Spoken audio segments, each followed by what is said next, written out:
हाँ, तो dear students, आज संस्कृतम वदतु यानी संस्कृत बोलिए का आज तीसरा दिवस है, थर्ड डे। इसमें मैं ये बता दूं कि जो लोग ये समझते हैं कि संस्कृत बिल्कुल अलग भाषा है, बहुत कठिन भाषा है, तो अहम कथयामि इयं भाषा अतीव सरला भाषा अस्ति। ये जनाः जानन्ति यत् संस्कृत भाषा कठिना भाषा अस्ति। अहम कथयामि इयं भाषा कदापि कठिना न भविष्यति। यह भाषा कठिन नहीं होगी। क्यों? देखिए, संस्कृत जितने भी हिंदी के शब्द हैं आप लोग देखते हैं, वह हिंदी के अधिकांश शब्द सब संस्कृत से लिए गए हैं, क्योंकि विश्व की जितनी भी भाषाएं हैं सब संस्कृत से निश्रित हैं। इसलिए मैं कहता हूं कि संस्कृत आज भी जीवित है। हमारे भारत पर कितने आक्रमणकारी आक्रमण किए, अपनी अपनी भाषाओं का राज जमाए, किंतु उतनी राजाओं के बाद भी यह भाषा आज जिंदा है, ये भी कोई कम बात नहीं है। यूनानी, अंग्रेज, मुगल सारे इसके शासक बने, लेकिन आज भी संस्कृत भाषा जिंदा है। क्योंकि देखिए, हर एक जगह संस्कृत दौड़ रही है, संस्कृत भाषा दौड़ रही है। वायुसेना का देखिए आदर्श वाक्य क्या है। एयरफोर्स में जो लोग आदर्श वाक्य देखते हैं, ईगल के साथ क्या लिखा रहता है? नभम अस्पृशम दीप्तम, मैं आकाश को छूना चाहता हूँ। वो तो और भी भाषा में लिखी जा सकती है, लेकिन नहीं लिखी गई, संस्कृत में ही है। वहां भी जीवन बीमा का देखिए, लाइफ इंश्योरेंस जो आपके जीवन का बीमा करता है, उस पर लिखा है योग क्षेमम वहाम्यहम, आपकी योग और क्षेम को ढोता हूं। योग क्या है? कर्म में कुशलता का नाम योग है, और योग और क्षेम को ढोने वाला हमारे जीवन बीमा है। जितने भी विद्यार्थी पढ़ते हैं, मैं कह रहा हूं, हर एक विद्यार्थी के पास बुक है, और बुक के जो सिंबल बने हुए हैं शुरू में ही आप देखेंगे एनसीईआरटी का, उस पर और भाषाओं में न लिख करके संस्कृत में ही क्यों लिखा गया? विद्यामृतम अश्नुते, वहां पर भी देखिए विद्यामृतम अश्नुते लिखा गया है, विद्यामृत के समान है। तो बुक में भी, सारी बुकों में ये चीज है, चिन्ह के साथ साथ संस्कृत लिखा हुआ। यहाँ तक कि संसद में भी आप देखेंगे मुख्य द्वार पर, तो वहां पर क्या है, संसद में भी आपको सत्यमेव जयते लिखा हुआ मिलता है। ये मुंडकोपनिषद से लिया गया। उपनिषद हमारा संस्कृत का ग्रंथ है। तो संसद के मुख्य द्वार पर भी देखेंगे तो वसुधैव कुटुंबकम भी लिखा हुआ है, जो G20 के मूल आदर्श वाक्य के रूप में उसमें दिया गया था। जो इंडिया में हुआ G20, उसमें वसुधैव कुटुंबकम लिखा हुआ था, मूल आदर्श वाक्य। तो कहने का मतलब ये है कि ये जगह जगह है। सत्यमेव जयते कि मैं बता दूं, हर एक जितने भी पैसे हैं उस पर अशोक स्तंभ बना हुआ है, और हर एक अशोक स्तंभ के नीचे ये लिखा हुआ है सत्यमेव जयते, यानी सत्य की जीत होती है। तो यह एक जगह नहीं, जगह जगह सबके पास पैसे होते हैं। बिना पैसे का तो कोई घर से निकलता नहीं है। अगर निकलता है तो आपके साथ ऑलरेडी संस्कृत दौड़ रही है, क्योंकि पैसे पर सत्यमेव जयते लिखा हुआ है, तो आपके साथ साथ संस्कृत भाषा चल रही है। फिर कैसे कह सकते हो कि संस्कृत भाषा मरी हुई भाषा है? या जो लोग समझते हैं कि संस्कृत बहुत कठिन है, ये उनकी भूल है। तो चलते हैं आज तीसरे दिन, थर्ड डे। बच्चों, जनरल कोई भी इसे संस्कृत में जो इसको इंटरेस्ट होगा, ये सनातन के लिए बहुत जरूरी है। संस्कृत भाषा, हर लोग अपनी अपनी भाषाओं का आदर करते हैं, रिस्पेक्ट करते हैं। संस्कृत तो सभी भाषाओं की जननी है, इसलिए सभी लोगों को इनको इस भाषा को आदर की दृष्टि से देखना चाहिए, और प्रयास करना चाहिए कि हम अधिक से अधिक लोग हमारे संस्कृत में बात कर सकें। आज भी मध्य प्रदेश के एक झीरी गांव है, जहाँ के बाल बच्चे सभी, छोटे बूढ़े, सारे संस्कृत में बात करते हैं। खेती बाड़ी भी होती है, संस्कृत में ही बातें करते हैं। उनके बैल, उनके ट्रैक्टर वाले ड्राइवर सारे सब संस्कृत को समझते हैं। हम नहीं कह सकते कि संस्कृत भाषा हमसे अछूत है। अब देखिए, बच्चे अधिकांश जब क्लास में जाते हैं या घर में आते हैं तो हम लोग उनसे बात करते हैं। अगर कोई अतिथि आ गया तो पूछता है कि आपका लड़का किस कक्षा में पढ़ता है, या बच्चे से ही हम खुद पूछ देते हैं तुम किस कक्षा में पढ़ते हो, तो त्वम कस्याम कक्षायाम पठसी, ये प्रश्न होगा। त्वम कस्मिन कक्षायाम, कस्याम कक्षायाम, कस्मिन नहीं, क्योंकि कक्षा स्त्रीलिंग है और सप्तमी विभक्ति एक वचन में है, तो कस्याम हो जाएगा। किस कक्षा में पढ़ते हो, which class are you studying in. English में ये बोलते हैं, उसको संस्कृत में ऐसे बोलेंगे।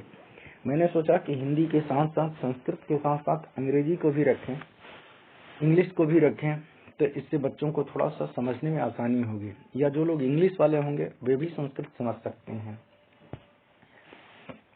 उत्तर दिया वह लड़का, मैं 7वीं कक्षा में पढ़ता हूँ या पढ़ती हूँ।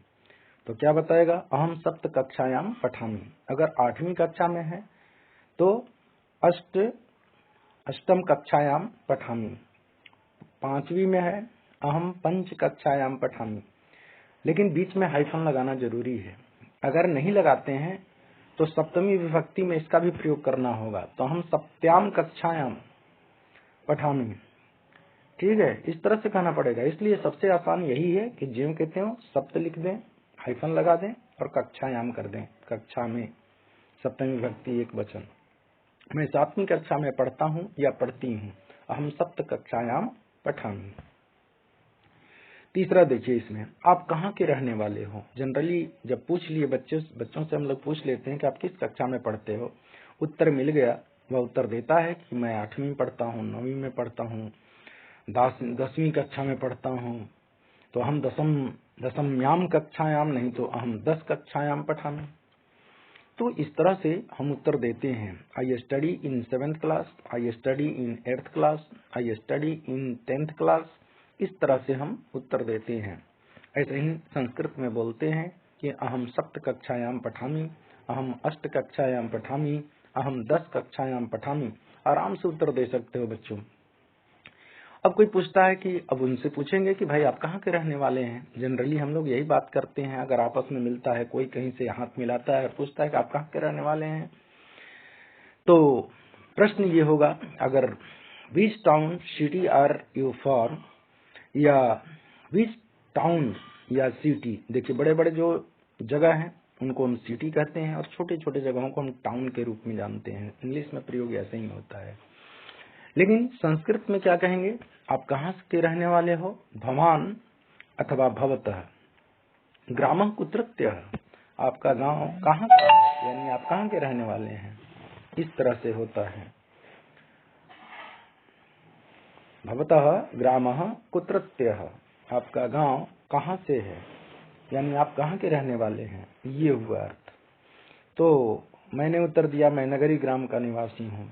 अब बिहार के कोई भोजपुर जिला के अंतर्गत एक गांव है जिसको नगरी बोलते हैं, तो मैं नगरी ग्राम का निवासी हूँ, तो अहम नगरी ग्रामस्य निवासी अस्मि, आई एम रेसिडेंट ऑफ नगरी। ठीक है, जो जहाँ के हैं, गांव के हैं तो गांव ग्रामस्य लिखना है, अगर शहर के हैं तो नगरस्य लिखना होगा। जैसे मैं कहूँ कि मैं पटना शहर का हूँ, तो अहम पाटलिपुत्रस्य, ठीक है, निवासी अस्मि, अहम पाटलिपुत्रस्य निवासी अस्मि। अगर कोई जयपुर का है तो कहेगा कि अहम जयपुर नगरस्य निवासी अस्मि, मैं जयपुर नगर का हूँ। तो जो जहाँ का हूँ उसमें अधिकांश षष्ठी विभक्ति का प्रयोग करेंगे, सबके साथ नहीं। जो आपके अकारांत शब्द होंगे उसमें से लगा करके, आकारांत है तो या लगाएंगे, जैसे लता याम होता है, याम लगा देते हैं, ऐसे ही।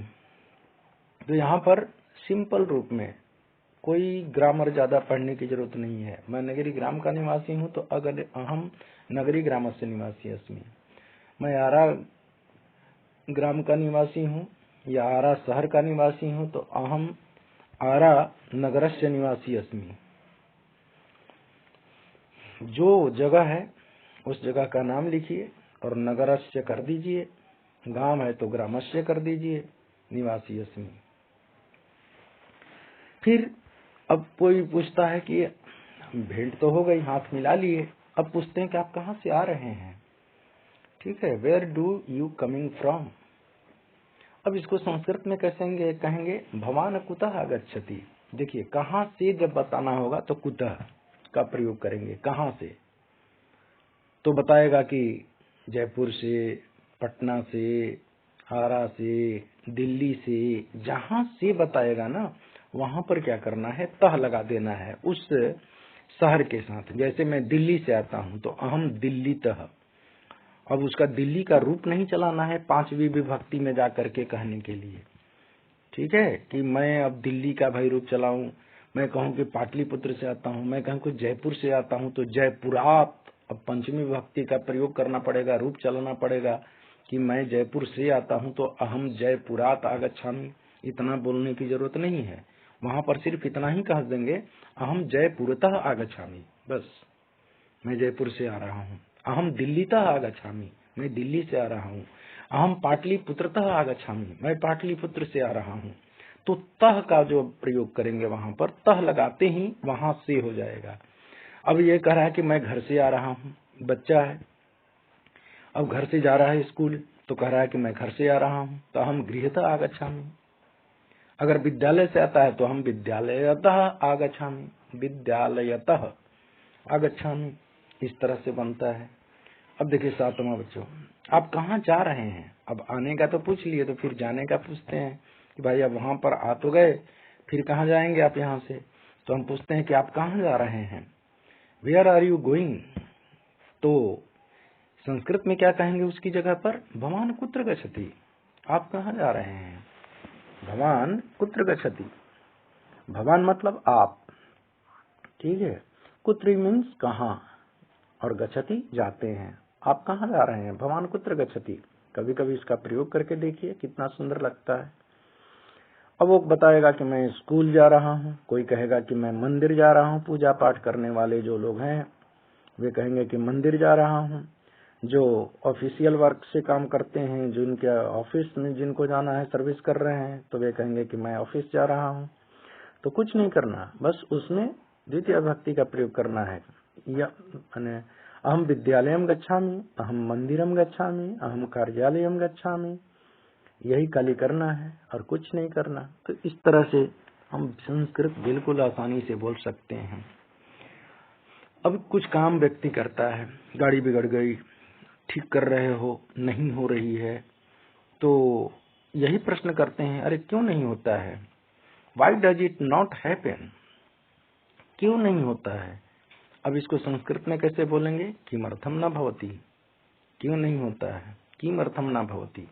किमर्थम मतलब क्यों, न भवति नहीं होता है। उत्तर मिलता है मैं नहीं जानता हूँ, भाई क्यों नहीं होता है। कोई घर में काम कर रहे हैं और कुछ काम कर रहे हैं, नहीं हो पा रहा है, तो हम यही कहते हैं कि क्यों नहीं होता है बताओ। तो वो कहेगा कि मैं भी नहीं जानता हूँ। तो अहम न जानामि, अहम अपि न जानामि, मैं भी नहीं जानता हूँ। अगर एक ने कहा कि मैं नहीं जानता, दूसरा कहेगा कि मैं भी नहीं जानता हूँ, तीसरा क्या कहेगा, अरे मैं भी नहीं जानता हूँ। तो अहम न जानामि, अहम अपि न जानामि, इस तरह से बोलेगा। ठीक है, तादृशः स वदिष्यति। यदि भवान प्रश्न प्रेषिष्यति कि किमर्थम न भवति, क्यों नहीं होता है, स उत्तरम दास्यति, वो उत्तर देगा कि अहम न जानामि, अरे मैं नहीं जानता, मैं नहीं जानता हूँ, अहम न जानामि। तो इस तरह से ये पूरा हो जाता है। तो बच्चों आज तीसरा दिन है, इसमें भी 10 वाक्य में दिया हूँ। आप थोड़ा सा ध्यान से देंगे और ध्यान से देखेंगे और प्रयास करेंगे ना, तो निश्चित रूप से 10वें दिन आप संस्कृत बोलने लगेंगे। यदि भवान मया सह निवासयिष्यति तर्हि भवता सह अहम संस्कृतम भाषायां वदिष्यामि।